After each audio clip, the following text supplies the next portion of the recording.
I'm a nutritionist and I do actually really love bread, but it's not something that I'm eating on a daily basis because it's mostly just made of refined flours. But there's also a lot of really junky, low-carb bread products out there. So after years of trial and error, today I'm sharing with you guys the 5 low-carb breads that I will personally only eat as a nutritionist. My name's Autumn. I'm a certified clinical nutritionist with my master's nutrition human performance. And the first one is actually kind of specific. It's a brand called OuterAisle, not sponsored. I wish I was because I do like these. This is actually a frozen bag because it is a more fresh product, so I make sure to freeze it so I can extend the shelf life a bit. But OuterAisle, as well as some other cauliflower based breads, are a really great option, especially if you're choosing the ones that are made with just pure cauliflower, eggs, and Parmesan, maybe some nutritional yeast, because as you can see, those are like the only ingredients it's using. So it's actually really naturally high in protein and also just made from real food ingredients. But you have to be careful with these cauliflower breads because there are a lot of other ones that use a lot of cassava flour or tapioca starch, which are other just refined flours, and ironically sometimes have higher glycemic loads than just regular flour. I believe Trader Joe's also has their own like cauliflower crust brand that's kind of similar,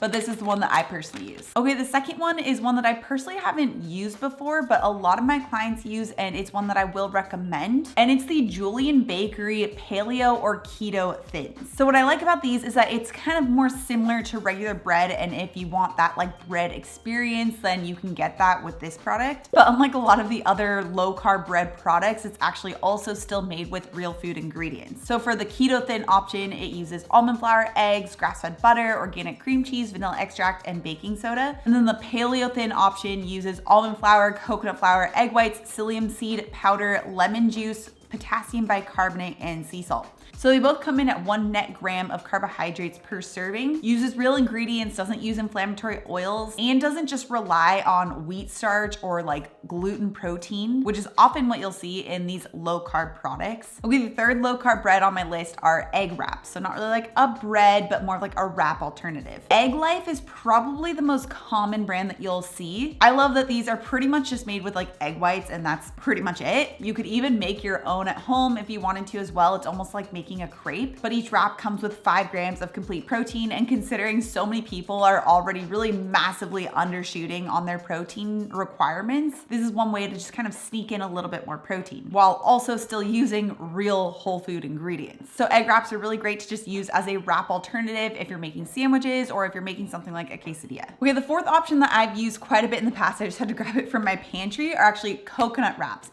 This is another one that, just like cauliflower wraps, you have to be a little careful because there's a lot of like not so great coconut wrap products out there. I like looking for coconut wraps that just use coconut meat, coconut water, coconut oil, and that's it. So this is the brand that I've used a lot in the past. I like that these are fairly shelf stable, so I don't have to worry about freezing them, and that they don't contain a lot of those other sneaky starchy ingredients like cassava flour or tapioca starch, which can sneak into products like these, even within like the same brand. So you really want to make sure that you're looking for coconut wraps, if you're going to use them, that only use actual coconut products and not cassava flour and tapioca starch. Otherwise, it's not really a low carb bread at all. Okay, the fifth thing I'll use is actually kind of a category, and it's the homemade options. Now, these aren't probably as like sexy as some of the store-bought low carb breads that you can buy, but they are really viable options. So I've shared in a blog post in the past my flax bread recipe, which is pretty much just made from like flax seeds, apple cider vinegar, and eggs. This is a great option for like a bun alternative or just more of like a bread alternative. Since this is made with like whole food ingredients, it is something that you would have to prep for like the week. You could probably freeze it. I haven't tried that in the past, but I don't see why that shouldn't work. I've used this to make like avocado toast to go along with my eggs, and it works out really well. In fact, I'll have the blog post with that recipe linked down in the description below if you guys want to check that out. And then of course, there's just the whole food products that are fresh and crunchy and delicious. Things like lettuce wraps, or using bell pepper as like a sandwich holder,